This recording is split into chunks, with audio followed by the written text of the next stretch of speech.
हरि ओम तत्सत। ओम नमोस्तु अनंताय सहस्रमूर्ति सहस्रपादाक्षि शिवभावे सहस्र नामने पुरुषाय शाश्वते सहस्र कोटि युगाने नमः।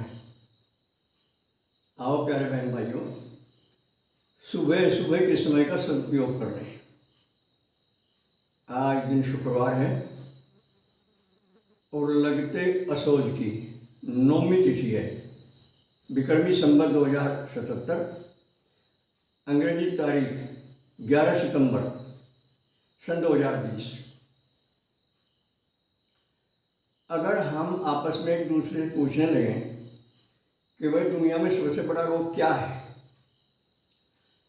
तो कोई कैंसर को बताएगा, कोई एड्स को बताएगा, कोई कोरोना को बताएगा।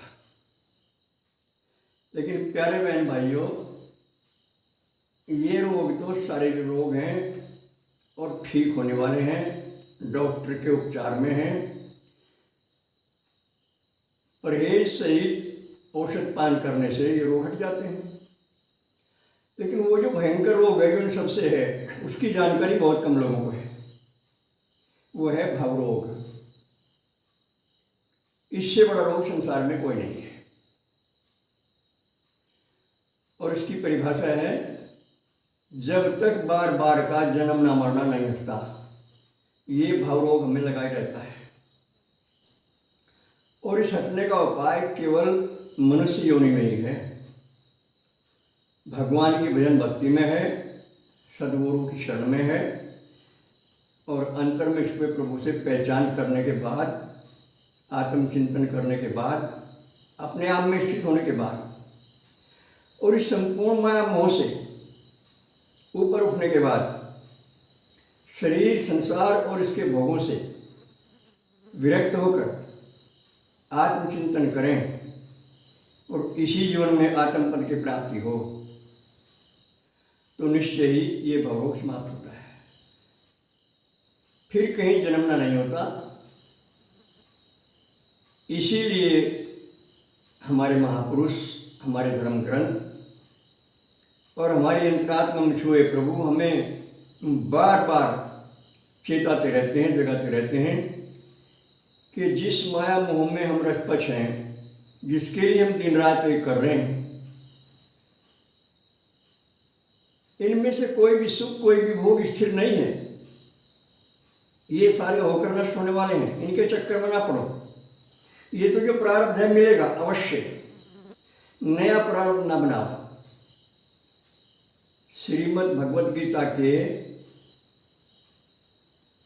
12वें अध्याय के, जिसका नाम भक्ति योग है, 16वां श्लोक देखना कभी बहुत प्यार से एकांत में बैठकर।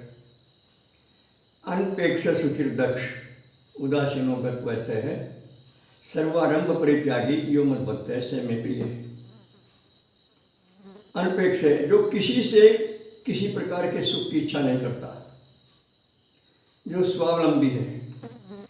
स्वावलंबी वही हो सकता है जो आत्मचिंतन करके अपनी आत्मा में स्थित हो गया और जिसने शरीर संसार के नष्ट होने के अक्षर भंगुर भाव को समझ लिया हृदय से और इसका आकर्षण समाप्त कर दिया। जिसने संसार से किसी प्राणी से, संसार के किसी प्राणी से उसे कोई अपेक्षा नहीं रहती, कोई इच्छा नहीं रहती। शुचि अंदर बाहर से पवित्र होता है। वो मन वचन कर्म से एक मिलेगा। चेहरे पर मन मुस्कुराहट और तेजस्विता मिलेगी। और दक्ष होता है वो, बुद्धिमान वही होता है जिसे संसार में आने के अपने लक्ष्य का ज्ञान हो गया और जिसने समय रहते इसकी पूर्ति कर ली, अर्थात आत्मदर्शन कर लिया, भगवत दर्शन कर लिया। वो दक्ष है, वो होशियार है। और उदासीन है, जो दुख होता है उसमें रोता नहीं और जो सुख होता है उसमें अधिक हंसता नहीं। सुख में सुखी, दुख में दुखी नहीं होता, वो सम रहता है। और गतव्यथ है, किसी भी प्रकार की व्यथा को, चिंता को, भय को वो स्वीकार नहीं करता। सब चिंताएं भय से समाप्त हो जाते हैं। और सर्वारंभ परित्यागी, आगे के लिए कुछ नहीं करता वो, उसकी कोई इच्छा नहीं होती, सब इच्छाएं समाप्त हो जाती हैं अथवा प्रभु को समर्पित कर देता है। सर्वारंभ परित्यागी यो मत भक्त है स में प्रिय है, ऐसा मेरा भक्त मुझे बहुत प्रिय है। तो इस प्रकार से गीता के अध्ययन से एक एक बात में इतनी ऊंची मिलती है। एक बात भी हमने जीवन में उतार ली सच्चे मन से और मन वचन कर्म से एक होकर भगवान के समर्पित हो गए, तो निश्चित अपना भी कल्याण है और संपर्क में आने वालों का भी कल्याण है। और जब तक स्वयं में नहीं आते, शरीर को अपनापा माने बैठे हैं, इसमें अहमता ममता है, घर परिवार में धन संपत्ति में अहमता ममता है, मेर है, उस समय तक सभी औपचारिकताएं पूरी होती हैं, भजन की, भक्ति की, पाठ की, पूजा की, गृह त्याग की, संन्यास लेने की, सब प्रक्रियाएं पूरी तो होती हैं, लेकिन संपूर्ण लाभ नहीं मिलता। क्योंकि रजोगुण और तमोगुण से प्रभावित होकर जो भी क्रियाएं ये मनुष्य करता है उसका फल इसे नहीं मिलता। केवल सतोगुण ऐसा है जो अपना कर्तव्य से बनकर ये निष्काम कर्म करता है और प्रभु को साक्षी मानकर सभी में अपने जैसा जी देख कर और सभी में अपने प्रभु को देखकर किसी के साथ भी अन्याय नहीं करता, किसी भी कीमत पर। ये सदा सर्वदा आत्मा में स्थित रहने लगता है और इसे संसार नहीं देखता, संसार में प्रभु ही प्रभु देखने लगते हैं। ये पहचान है आत्मबोध की। फिर विकार का तो प्रश्न ही पैदा नहीं होता। जो काम क्रोध लोभ आदि विकार हैं, इनका तो सवाल ही पैदा नहीं होता। ये तो दग्धबीज हो जाते हैं, फिर से पनपने की गुंजाइश ही खत्म हो जाती है। जैसे किसी अनाज के बीज को अगर भून दिया जाए तो उसमें अंकुरण शक्ति समाप्त हो जाती है। इन बातों को बहुत प्यार से समझें और आत्मदर्शन के अधिकारी बने। इसमें घर नहीं छोड़ना, कारोबार नहीं छोड़ना और किसी से भी नहीं पूछना। पहली वीडियो में हम बता चुके हैं, एक प्रश्न आप जितने लोगों से पूछेंगे उतने उत्तर अलग अलग मिलेंगे, आप विचलित हो जाओगे।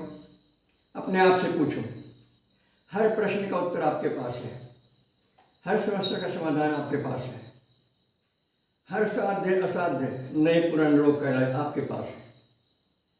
क्योंकि हमारे आपके हृदय में जग सृष्टा परमात्मा सदा विराजमान रहते हैं। इसीलिए हमारा कर्तव्य है कि हर कीमत पर हम इन्हें खोज लें। और इन्हें खोजने के लिए फिर कहता हूँ आपसे, बाहर कहीं नहीं जाना, अंतर्मुखी होना है। केवल दिन भर अपने काम करो परिश्रम से और ईमानदारी से, और इन्हीं का समझ कर काम करो। सकामता हटाओ, इच्छाएं भी और सकामता भी इनको समर्पित कर दो प्रभु को। और शरीर से अलग समझो अपने आप को, हैं भी अलग ही। आत्मा का शरीर का कोई संबंध नहीं है, आत्मा असंग है और शरीर तथा अंतःकरण पर संग का प्रभाव पड़ता है। तो इसलिए अपने आप में आकर सब में अपने प्रभु को देखें और विकारों से बचकर आत्मचिंतन करें। ये भवरोग का इलाज है।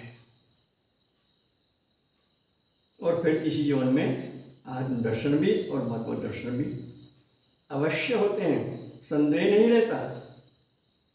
हर चीज की पहचान होती है, तो अपनी पहचान आपने करनी है,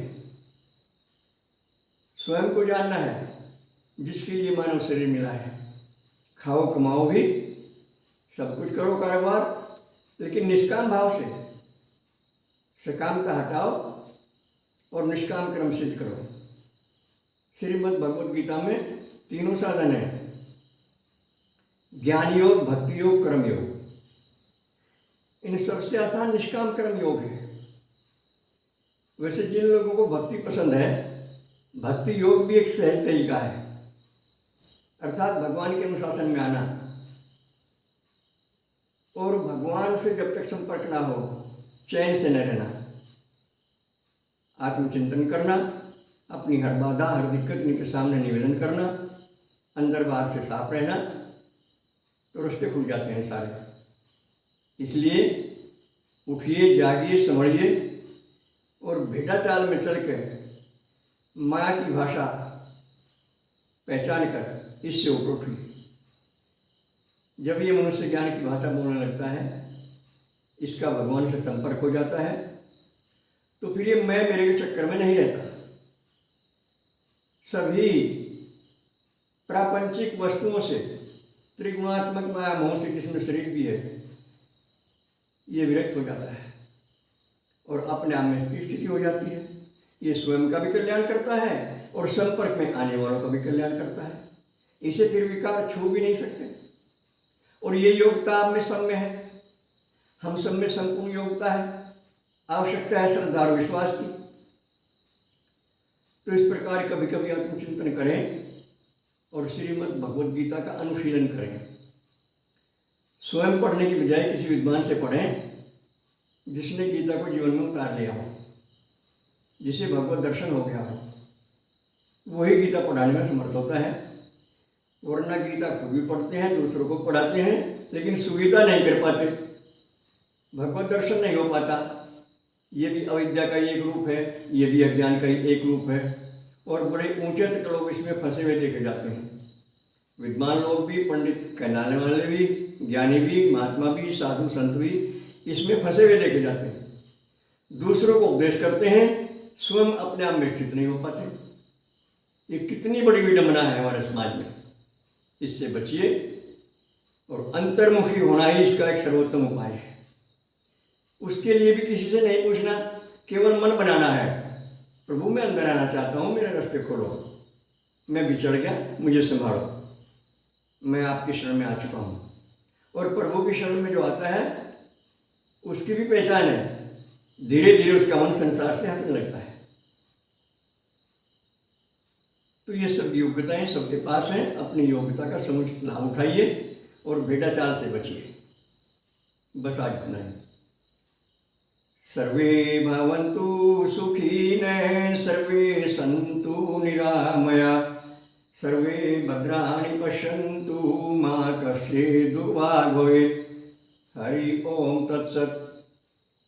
हमारे फोन नंबर है 7500 39 75 35, 96 900 54 725। ओम शंकराय नमः।